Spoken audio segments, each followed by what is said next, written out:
İnkaz qilinishicha, Cho'chak viloyatining Chag'an-To'qay noyasidagi yosh chelishchi Qassar Po'lat Qozog'istonlik naqshchi Didor Qamiyevning naqshini TikTok'ga chiqarganligi uchun o'tgan yili 7-oyda tutqun qilingan. Ma'lum bo'lishicha, mazkur naqshining mazmunidagi o'rib-odatga varislik qilish tashabbusi diniy radikallikning tashviqoti deb qaralib, 20 yoshlik chelishchi Qassar Po'lat 15 yillik kesib etilgan. Qozog'istonning lager shoidi Baqit Alining Erkin Osiyo radiosiga inkos qilishicha, Qassar Po'lat Qozog'istondagi san'atkor Didor Qamiyevning naqshini TikTok'ga chiqarib do'stlari bilan o'rtoqlashganligi uchun o'tgan yili 7-oyda tutqun qilingan va 8-oyda 15 yillik kesib etilgan.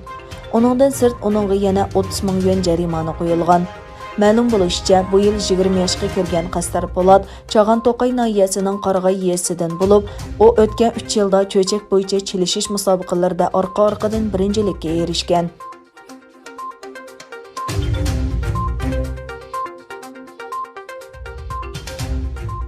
İzmirdagi yer tavrashdan 91 soatdan keyin yana bir mo'jiza ko'rildi. 4 yoshlik Alayna xaroblikdan sog'-salomat qutqizib olindi. Bundan burun yer tavrab 65 soat o'tganda 3 yoshli qiz Elif Parincha xaroblik ostidan yaralangan holatda chiqarilgan edi. Turkiya Səhiyyə ministri uning salomatlik ahvolining yaxshi ekanligini bildirdi. Ularning qutqizib olinishi yer tavrashdan keyingi izlash qutqizish xizmatlariga yangi bir umid bag'ishladi. Cuma günü Türkiye vaqti saat 14:51 o'tganda Aga dengizida İzmirning Safarihisar noyasidan 17 kilometr uzoqlikdagi dengiz tavalligida 6,6 bal yer tavrash yuz bergan edi. Hozirgacha o'lganlarning soni 100 dan oshgan bo'lib, izlash qutqizish xizmati davomlashmoqda.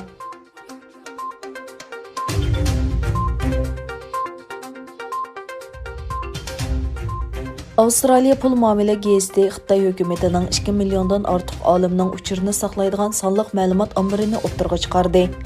Egilanishicha, chet eldagi oshxo'shliq shaxslar sonliq ma'lumot ombiri, yadro va boshqa muhim sohalardagi minglagan donliq olimlarning shaxsiy uchurlarini, hatto ularning tuqqanlarining adresini o'z ichiga oladigan.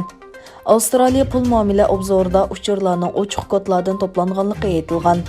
Washington Postasi gazetining xabariga qaraganda, Shenzhen Jinhua sonliq ma'lumot texnikasi nomli Xitoy shirkati ijtimoiy aloqa tori va tor sonliq ma'lumotlardan to'plangan uchurlarni bir yerga jam qilgan bo'lib, Xitoy armiyasi, hukumati va shirkatning o'zining savdo xaridorlariga uchur ta'minlagan.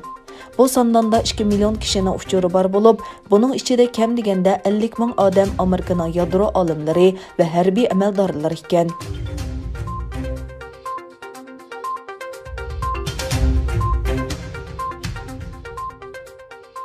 Egilanishicha, Xitoy dengiz qirg'i muhofizat atritining paraxotlari Sharqiy dengizdagi Yaponiya kontrolligidagi talash tortishdagi Senkaku oroli atrofida aylanib yurgan.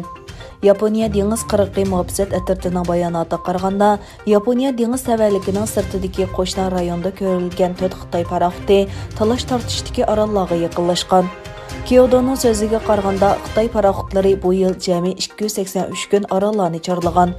Tokyo hukumati oktabrda paraxotlar Yapon dengiz tavalligiga kirgandan keyin Beijing hukumatiga diplomatik norozilik bildirgan.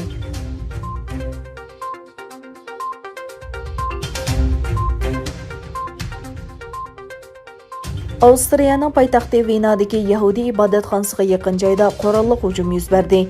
Egilanishicha, hujum qilguvchilardan biri saqchilar tomonidan o'ldirilgan.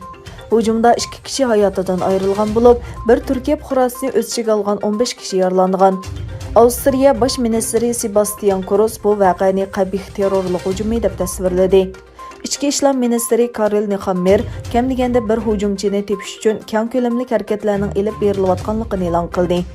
Avstriya hukumati ommaga sirtqa chiqmaslikni tavsiya qildi hamda 3 noyabr maktablarning bir kun taqiladiganligini e'lon qildi.